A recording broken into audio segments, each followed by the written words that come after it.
तो अस्सलाम वालेकुम, मैं हूँ फ़ातिमा साइन। उम्मीद है आप लोग अच्छे होंगे, बेहतरीन होंगे और इतना सपोर्ट करने के लिए आपको बहुत बहुत शुक्रिया। तो आज मैं अपनी दुआ की कबूलियत के बारे में बताती हूँ। आपको लगेगा मैं झूठ बोल रही हूँ, लेकिन मैं झूठ नहीं बोल रही।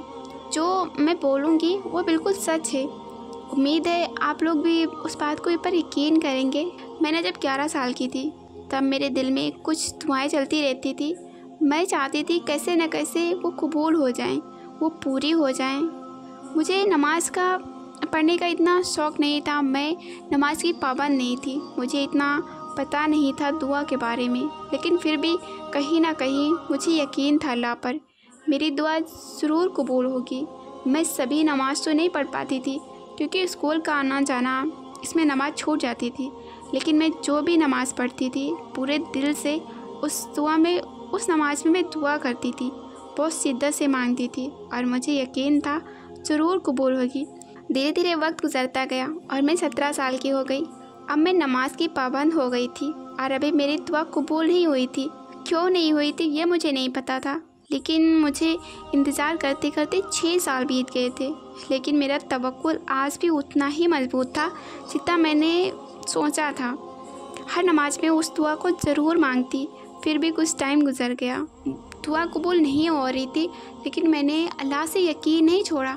मुझे यकीन था वो दुआ कभी ना कभी कबूल ज़रूर होगी।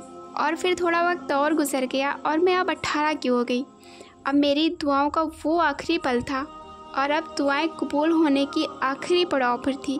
मैं दुआएं करती रही और एक दिन मैं मगरिब की नमाज़ पढ़कर उठी और मुझे मेरी अम्मी ने खुशखबरी बताई, जो मेरी दुआएं कबूल हो गई। मैं यूं ही उठी, मैं इतनी खुश थी मैं बता नहीं सकती। मैं फटाफट उठी और फिर गई और जाए नमाज को बिछाकर शुक्राने की नमाज अदा की और अल्लाह से रो रो कर दुआ की कि तू सबका सुनता है। कितने दिन भी बीत जाएं, इंसान भूल भी जाता है, लेकिन तू नहीं भूलता है, तू एक ना दिन कबूल ज़रूर करता है। मैंने बहुत सारी दुआएं की और रो रो कर अल्लाह से दुआ की। वो मुझे नहीं पता कि दुख के आंसू थे या मेरी खुशी के आंसू थे, और मुझे ऐसा एहसास हो रहा था कि अल्लाह मेरे आसपास है। जब मुझे नमाज की बहुत ज़्यादा समझ नहीं थी, इतना सब्र करना आसान नहीं होता। सब्र वही लोग करते हैं जो अपने अल्लाह पर यकीन रखते हैं, जो अपने अल्लाह से बहुत मोहब्बत करते हैं। मैंने जब वो खुशखबरी सुनी तो फिर मैंने उस खुशखबरी की बेहतरी के लिए दुआ करना शुरू कर दिया। दिन रात हर नमाज में, हर वजीफ़ा, हर तहज्जुद, सब में मैंने दुआ की और हर नमाज में मैंने दिल से दुआ की। और जब मैं 19 की हो गई और अब फाइनली जिस वक्त का मैं इंतज़ार कर रही थी इतने सालों से, वो खुशखबरी मुझे 3 बजे रात को मिली। मैंने फिर फटाफट उठी और मैंने शुक्राना पढ़ा, मैंने तहज्जुद पढ़ी और मैंने बहुत सारी दुआएं की और मैं आज भी बहुत ज़्यादा खुश हूँ। दुआ पूरे हुए 6 मंथ हो गए।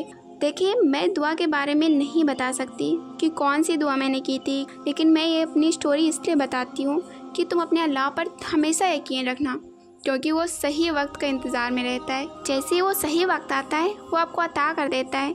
मेरा तवक्कुल इतना मजबूत है ना कि अगर मेरे सामने सारी चीज़ें नामुमकिन नज़र आ रही हों, फिर भी मैं अल्लाह पर इतना यकीन रखती हूँ कि अल्लाह है ना, वो नामुमकिन को भी मुमकिन कर सकता है। तुम अपने अल्लाह पर पाकीज़ा यकीन रखो, पुख्ता यकीन रखो, अपने अल्लाह पर तवक्कुल बनाए रखो। मैं हमेशा बताती हूँ, जब तक तुम्हारा तवक्कुल मजबूत रहेगा तुम्हारी दुआएं कबूल ज़रूर होंगी। तो आप सभी को मेरी स्टोरी सुनकर कैसा लगा बताना मुझे, और मैं हमेशा से कहती हूँ अल्लाह पर अपना यकीन बनाए रखना। अब कुछ लोग इस तारीख को जोड़ करना मेरी उम्र का अंदाज़ा लगाएंगे। शुक्रिया। तो अस्सलाम वालेकुम, अल्लाह हाफिज़। मिलते हैं दूसरी वीडियो में।